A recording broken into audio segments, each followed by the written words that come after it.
Spotify, Tidal, Apple, and Amazon Music. What do these companies have in common? They're a handful of the current popular music streaming services to this day. But how did streaming music get popular? How long has it been around? Let's take a look back in time to get a snippet of where it came from and how St. Louis was a pioneer in the land of streaming in the late 90s to early 2000s. We will be speaking to B-Girl for Life, who started music streaming in St. Louis, and how St. Louis was put on the map for creating some of the first streaming services before Napster, which surfaced in 2001. She was hip-hop director for MP3.com under Paradise Gray, who happens to be a legendary club owner from New York, who gave actor James Todd Smith, then known as LL Cool J, his first performance. Today she currently owns STLHipHop.com and has been operating it since the late 90s to present day.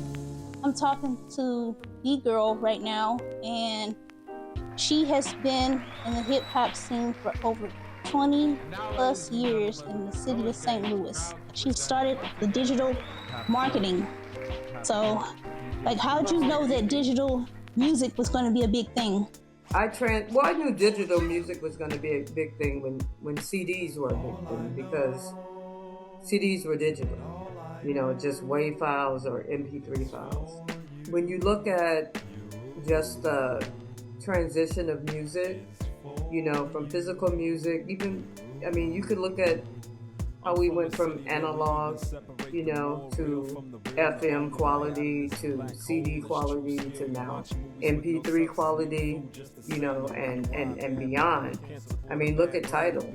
But to take it back, I knew it was going to be a big thing when I realized that labels were going to be getting paid how can I say this? They no longer had to have the overhead of shipping CDs, pressing vinyls, and having to do the marketing, shipping them to the stores and things like that. MP3s eliminated all of that. With one click, the person had the music right there. They didn't even have to leave their homes. They didn't have to order, just click, and that's it. So if you're going from a corporate structure where you had huge overheads and you had to mail out thousands, of projects, every year, to go from that to, eliminating all of that. Even down to rent, Yeah, I knew it was going to be big. What was the very first website you launched? First website I launched was the 411 Cyber Jukebox. It was a music site that featured different genres of music, mostly local music here, where I was at the time, and just seeing what was possible back then. I don't know if you remember Real Player. You remember Real Player? Yeah. Real Video, Real Audio? Mm-hmm. Just the little snippets that, we were able to see, from those streams. The possibilities were, initially they were limited because it took a lot to create a video or music file. WAV files are huge files in comparison to MP3s, which are compressed files, so they're smaller files. Back then, do you remember when CD burners first came out? Yeah. You remember burners first came out? Okay. When burners first came out, we were still, you would have to create a WAV file and then burn the WAV files to the CD. WAV files were enormous files. That's why you can only fit so many songs on a CD, so many minutes of music on a CD, if you do it in WAV files. But you can put virtually unlimited numbers of MP3s on the same disc. You understand where I'm going with this? Yeah. So all of these things were happening at the same time. You're looking at the industry was looking for the next. They were not happy with increasing the prices of CDs, to compensate artists, because they wanted to pay out as little as possible and to reap all the benefit. So I think I'm going to jump to the future right now. The future me is the labels won out. They won the deal. They're still on top right now, even with MP3s, even with streaming, even without having to press music. They're still on top. And we're going to have this conversation 20 years from now. Now, when did you start the stlhiphop.com? Well, it existed in different forms before it was actually the .com. Because when I was doing things under 411, I was still STL Hip Hop. But it just wasn't called STL Hip Hop at the time. The .com, it came, I would say, several years after I was already working online. Like I said before, STL Hip Hop existed even without the .com. I think back then, before we were even able to buy .coms, I don't even think we were able to purchase them at the time. And STL Hip Hop preceded that. It started out as a radio station on the old MP3.com. Back then, I mean, MP3.com was like the Facebook of today. But it's kind of hard to explain because you would have to equate it with like a Facebook that was nothing but music. That's what MP3.com was. And it was also the company that ushered in MP3 technology. So when I got on MP3.com, Paradise from the X-Clan, he was already there. And he was the person that was over hip-hop on the entire platform. When I came in, the first thing I noticed was there was a lot of music. I mean, thousands of artists, that no one ever heard of. Just thousands of artists creating music. And it was, I don't even know how to explain it because nothing like it has ever existed since. So, I mean, people can say Facebook or Twitter or TikTok is better, but it's not.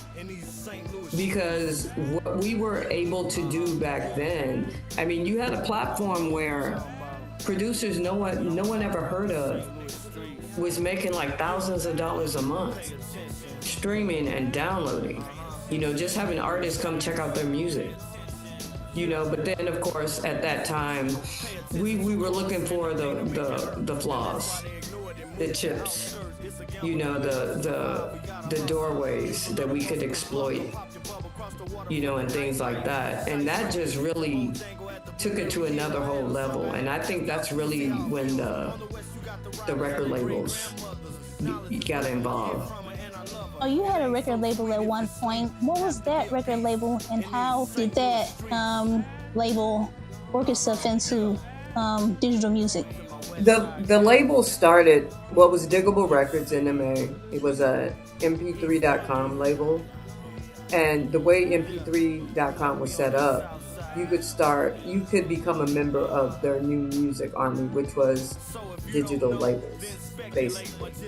And how that worked is they would partner and they would handle, the artists would supply the music and cover art and things like that.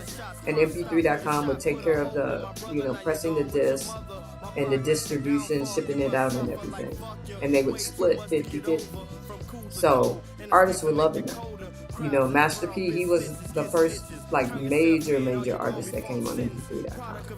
And there was a long time where, what was it, No Limit? Yeah, No Limit was running the game.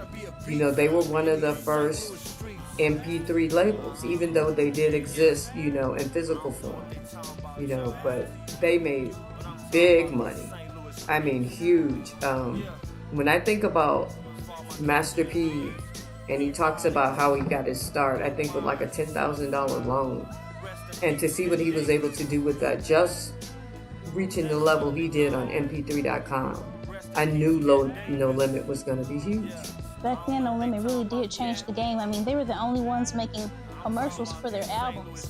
Yes, and because he was out there and he was visible, his reach was worldwide when labels here were struggling just to get their music in record stores, nationally, even regionally. So he was ahead of his time. He was ahead of the game. It really started to pop when I linked up with Lisa Chase Patterson. Actually, a rapper in St. Louis connected us, B-Dope, the Elastic Man. I want to give him a shout out. He connected us. And she, at the time, she was doing publicity, Planet Meridian. And she had artists like KRS, Poor Righteous Teachers, You Got, Fife. And so rather than her, try to learn this whole new technology, you know what I'm saying, this whole new field, she teamed up with me, and it just worked because she already had a lane, and I was building a lane. See, back then, everyone wasn't spread thin trying to do everything. If you excelled in what you did, you were the person that did it. Today is different. People, I don't know if it's a trust factor, like if they don't trust other people to work their project like they would their own, or if it's I don't know, man, a lot of artists are very sensitive about their shit. You know what I'm saying? They really are. I mean, even today, with all the experience I have, I still have to twist like artists' arms to get them to listen, to get them to trust, because most of the time they're going to come to you just with a whole different game plan.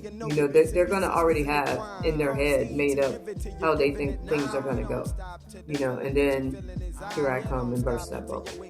Now, thanks to Microsoft, and you say that was, I can't remember what it was. Was it Real Player? Is that what it was? It was something that had, they had playlists. I can't remember what it was. Oh, it was different platforms where you could create playlists.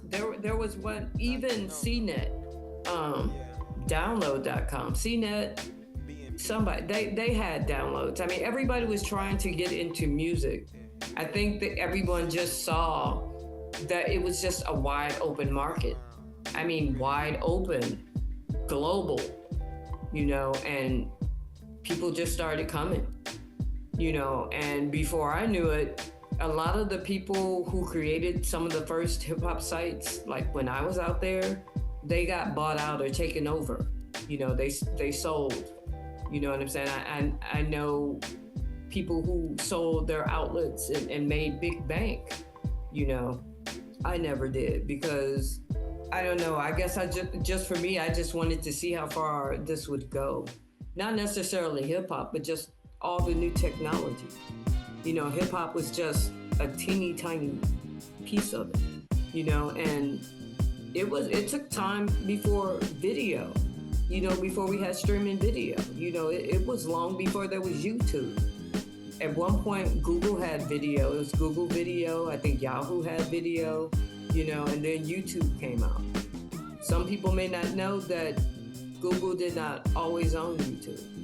Man, I have videos that I had on like Google Video and Yahoo Video that are gone.